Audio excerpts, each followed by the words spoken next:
రావణుడు చనిపోయే ముందు రామునితో ఈ మాటలు చెప్పాడు. లంకాధిపతి రావణ బ్రహ్మ యుద్ధభూమిలో మృత్యుశయ్యపై అవసాన దశలో శ్రీరామునితో ఇలా అన్నాడు. రామా, నీకంటే నేను అన్నింటిలో గొప్పవాణ్ణి. నేను బ్రాహ్మణ జాతిలో పుట్టాను, నీది క్షత్రియ జాతి. నేను నీకంటే వయసులో పెద్ద.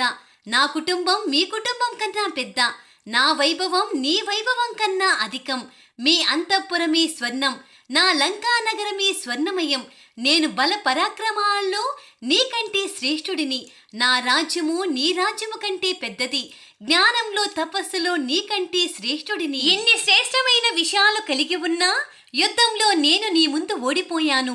దీనికి కారణం ఒకటే, నీ తమ్ముడు నీ దగ్గర ఉన్నాడు, నా తమ్ముడు నన్ను వదిలి వెళ్ళిపోయాడు. కుటుంబం పరివారమే వెంట ఉంటే ఎంతటి కష్టంలో యుద్ధంలోనైనా విజయం సాధించవచ్చు. పరివారమే కుటుంబమైతే ఆనందం మన వెంటే ఉంటుంది. కుటుంబం దూరమైతే బతుకే భారమవుతుంది. రావణ బ్రహ్మ లాంటి వాడే ఓటమి పాలయ్యాడు. ఇలా అని రావణుడు చనిపోయే ముందు రాముడికి చెప్పిన మాటలు ఇవే.